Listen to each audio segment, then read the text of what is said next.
আসসালামু আলাইকুম। এটা আমার ভাই কাজী ফরহাদ। 2013 ডিসেম্বরের 7 তারিখে ও গুম হয়েছে। আজ পর্যন্ত আমি আমার ভাইয়ের কোনো খোঁজ পাইনি, কিন্তু আমাদের পাশে সব সময় হাবিব ভাই ছিল এবং আছে। এবং এই জন্য আমি আসলে কথা বলতে পারি না, কারণ আমি আমার ভাইকে না নিজের হাতে বড় করছি। আমার ভাই বাসা থেকে নেমে গেল, আমি কোনোভাবে বুঝতে পারি নাই যে আমার ভাই চলে যাচ্ছে। এই স্বৈরাচার হাসিনা এত বড়ই রাক্ষস যে প্রত্যেকটা ঘরের প্রত্যেকটা ছেলেকে নিয়ে গুম করছে, মেরে ফেলছে। কি অপরাধ? তারা দেশের জন্য যুদ্ধ করছে, তারা বিএনপির জন্য যুদ্ধ করছে, এটাই তাদের অপরাধ। এই আমি আসলে কোনো কথাই বলতে পারি না। আমার ভাই কথা বলতে আমার মুখ দিয়ে বের হয় না, আমার ভিতর ফেটে যায় যে আদৌ কি আমি আমার ভাইকে খুঁজে পাবো।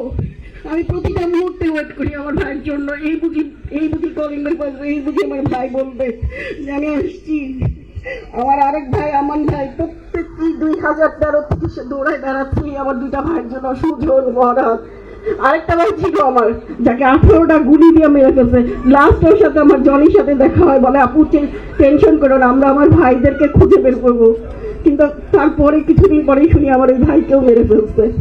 যাই হোক, আমরা অনেক খুশি, অনেক আনন্দিত যে আমাদের পাশে হাবিব ভাই আছে। আমাদের 9 নম্বর আসন থেকে উনি নমিনেশন পাইছে। আমরা সবাই ওনাকে ভোট দিয়ে আমরা ওনাকে আমাদের এমপি প্রার্থীতে নমিনেশন করতে চাই এবং আমরা সবাই তাকে ভোট দিব। ইনশাল্লাহ হাবিব ভাই আসবে, ইনশাল্লাহ আমরা তাকে চাই, কারণ সে অনেক ভালো একটা মানুষ।